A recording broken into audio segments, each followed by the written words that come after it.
Good morning, good afternoon, good evening, good night, good day to you, depending where you are in the world. So, this is my devotion for today. It is reading from the devotional To Be Like Jesus. And the title today is Happiness Guarded by God's Law. The scripture reading comes from Romans 8, verse 3.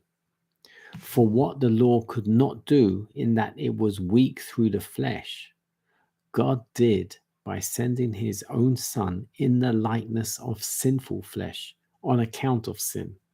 He condemned sin in the flesh. Excuse me. The happiness of human beings must always be guarded by the law of God. In obedience only can they find true happiness. The law is the hedge which God has placed about his vineyard.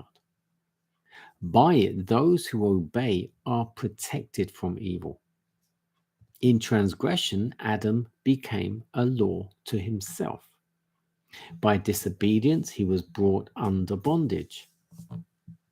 Thus, a discordant element born of selfishness entered human beings.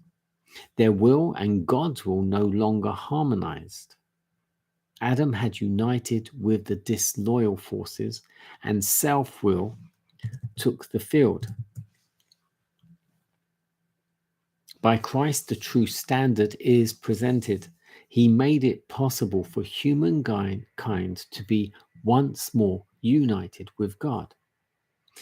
He came to take the sentence of death from the transgressor.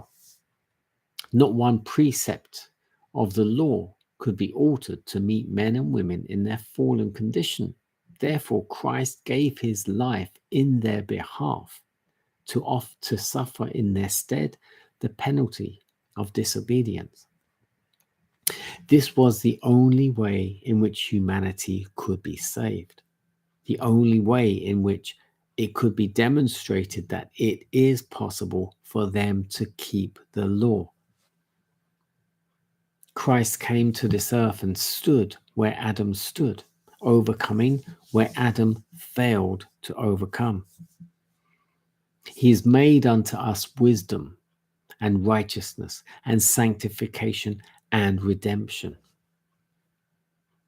Before the foundation of the world, Christ pledged his word that he would give his life as a ransom if men and women turned from their allegiance to God. He revealed his love by humbling himself, stooping from heaven to work among fallen, disorderly, lawless human beings. Of themselves, they could not possibly cope with the enemy. Christ offers himself and all he has, his glory, his character, to the service of those who return to their loyalty and keep the law of God. This is their only hope. Christ says definitely, I came not to destroy the law. It is a transcript of God's character, and I came to carry out its every specification.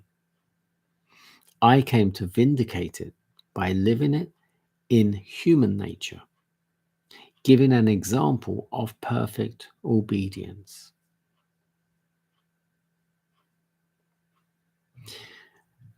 I like the way this is broken down, and I hope this helped you, because there are always questions. There are always questions about questioning how can Christ, if he is, excuse me, if he is the Christ, and he's got the strength, he's got this, he's stronger, he's holy, he's this, he's that. They say he's God, but as is said here,